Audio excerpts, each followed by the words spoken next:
किसान आंदोलन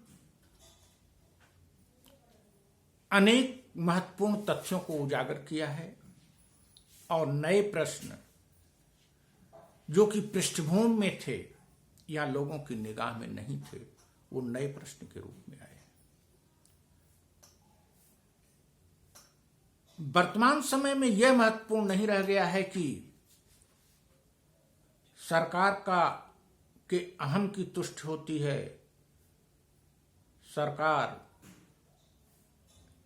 इन कानूनों को नहीं रद्द करती है और किसान आंदोलन को विभाजित कर देती है या दबा देती है, या कोर्ट के माध्यम से कोई युक्ति निकालती है दबाने का, और अथवा किसान अपने हितों की इस लड़ाई में इन कानूनों को रद्द करवा लेते हैं।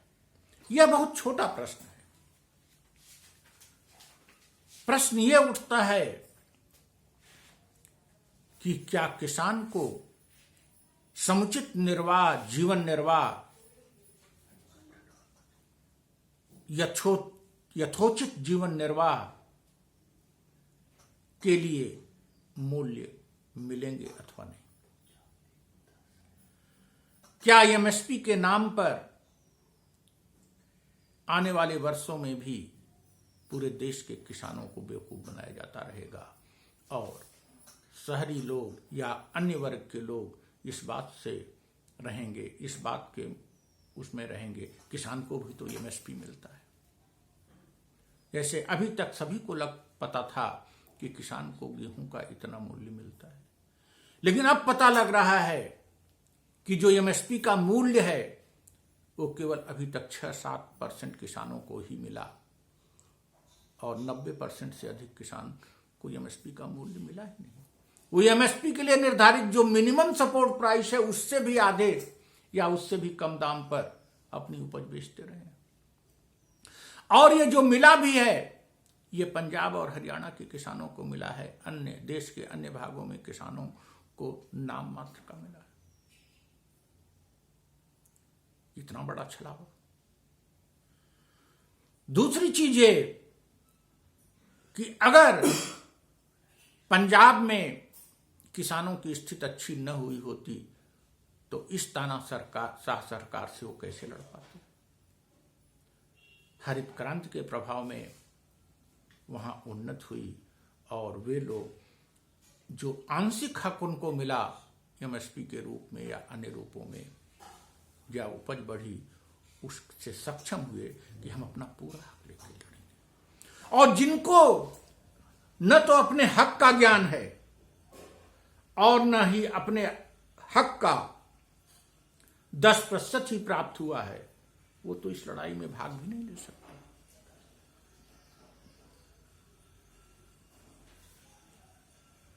दूसरी बात यह है कि 90% लोगों की पृष्ठभूमि ग्राम से है और किसानों से है। वे इस आंदोलन को मूक समर्थन क्यों दे रहे हैं? इस आंदोलन में उनकी सक्रिय भागीदारी होनी चाहिए। सरकार को राजद्रोह का आरोप लगाने दीजिए। सरकार कहती है कि विरोध पक्ष मजबूत, आखिर विरोध पक्ष करेगा क्या? विरोध पक्ष को तो आपने अक्षम कर दिया राज्यसभा को किडनैप करके। जो आंदोलन विरोध पक्ष को चलाना चाहिए था, अर्थात किसानों के प्रतिनिधियों को चलाना चाहिए था, वो किसान को स्वयं चलाना पड़ रहा है। ऐसे में किसान आंदोलन को अन्य दल के नेता अगर समर्थन नहीं देते हैं तो ये तो उनकी नपुंसकता होगी।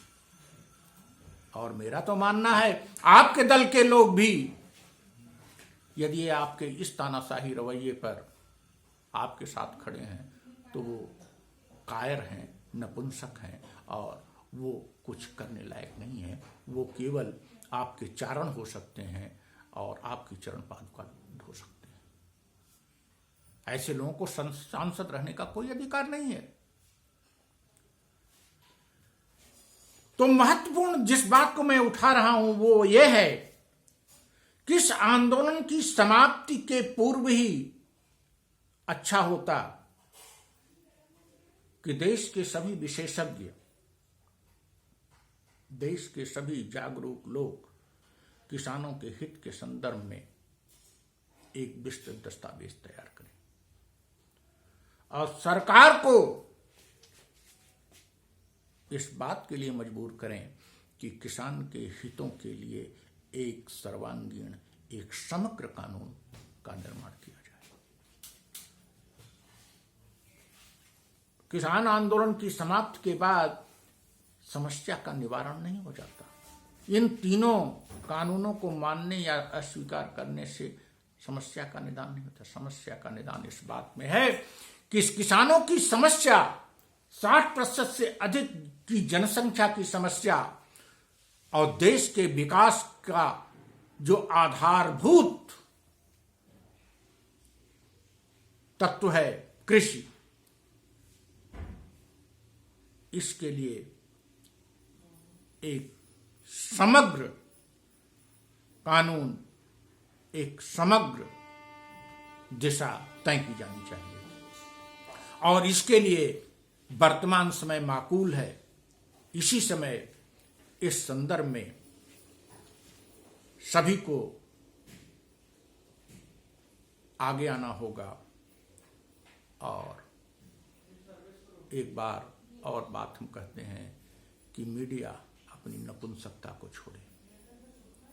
मीडिया अपने दायित्व को समझे और मीडिया इस बात को समझे कि तुम वो चारण, लोकतंत्र में तुम्हारा स्थान चारण का नहीं है, लोकतंत्र में तुम्हारा स्थान प्रहरी का है।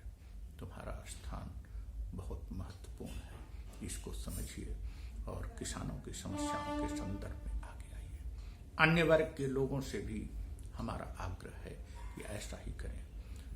और तीसरा आग्रह यह है कि जिन किसानों को पता ही नहीं है कि उनका हित क्या है और उनके हित के लिए कितने कानून हैं, क्या क्या होना चाहिए, उन्हें जागरूक किया जाए और उनको जीवंत बनाया जाए और वो जो नियत मानकर अपनी दुर्गत को पीढ़ियों से बर्दाश्त करते आए हैं, ऐसे अपने वस्त्र को,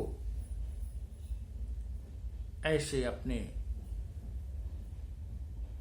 अपनी सोच को त्याग करें और अपने हित के लिए अपने संघर्ष करें और अपने हित को